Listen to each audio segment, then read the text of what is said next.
യുദ്ധരംഗത്തെ പുതിയ ട്രെൻഡ് കണ്ട് ലോകം അമ്പരക്കുകയാണ്. കോടികൾ വിലമതിക്കുന്ന അത്യാധുനിക ആയുധങ്ങളെ വെറും തുച്ഛമായ തുകയ്ക്ക് നിർമ്മിക്കുന്ന ഡ്രോണുകൾ ഇന്ന് നിഷ്പ്രയാസം തോൽപ്പിക്കുന്നു. സാങ്കേതിക വിദ്യയിൽ ലോകത്തെ ഏറ്റവും വലിയ ശക്തികളായ അമേരിക്കയും ഇസ്രയേലും തങ്ങളുടെ ആയുധപുരകൾ അതിവേഗം കാലിയാകുന്നത് കണ്ട് അമ്പരക്കുന്ന കാഴ്ചയാണ് ഇപ്പോൾ കാണാൻ കഴിയുന്നത്. ഇറാനുമായി നടക്കുന്ന ഓപ്പറേഷൻ എപ്പിക് ഫ്യൂറി എന്ന യുദ്ധത്തിന്റെ ആദ്യ 16 ദിവസങ്ങൾ പാശ്ചാത്യ രാജ്യങ്ങൾക്ക് നൽകുന്നത് വലിയൊരു മുന്നറിയിപ്പാണ്.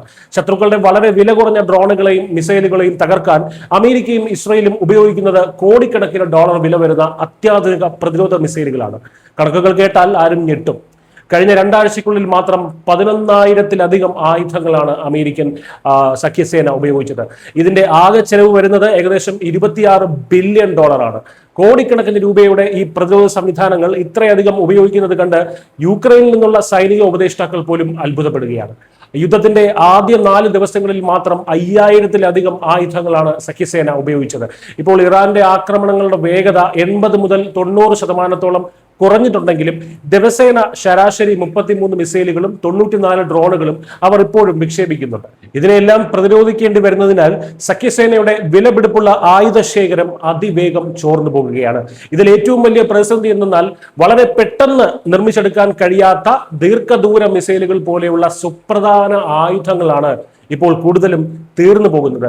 പണ്ടൊക്കെ ആകാശവും കടലും നിയന്ത്രിക്കുന്നവരായിരുന്നു യുദ്ധം ജയിച്ചിരുന്നത്. എന്നാൽ ഇന്നത്തെ കാലത്ത് യുദ്ധത്തിന്റെ ഗതി തന്നെ മാറിയിരിക്കുന്നു, അതിന്റെ തന്ത്രങ്ങൾ തന്നെ മാറിയിരിക്കുന്നു.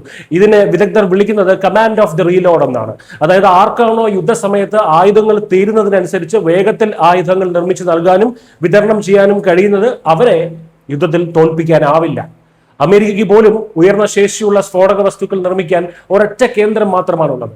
മാത്രമല്ല, ഹോർമൂസ് കടലിടുക്ക് പോലെയുള്ള തന്ത്രപ്രധാനമായ പാതകളിൽ ഉണ്ടാകുന്ന ചെറിയ തടസ്സങ്ങൾ പോലും ആയുധ നിർമ്മാണത്തിന് ആവശ്യമായ അസംസ്കൃത വസ്തുക്കളുടെ വരവില്ലാതാക്കും. ഇത് പ്രതിസന്ധി വീണ്ടും രൂക്ഷമാക്കുകയാണ്. ചുരുക്കത്തിൽ പറഞ്ഞാൽ, കോടികൾ വിലമതിക്കുന്ന വലിയ ആയുധങ്ങളോ സാങ്കേതിക വിദ്യയോ ഉണ്ടായതുകൊണ്ട് മാത്രം ഇനിയൊരു യുദ്ധം ജയിക്കാനാകില്ല.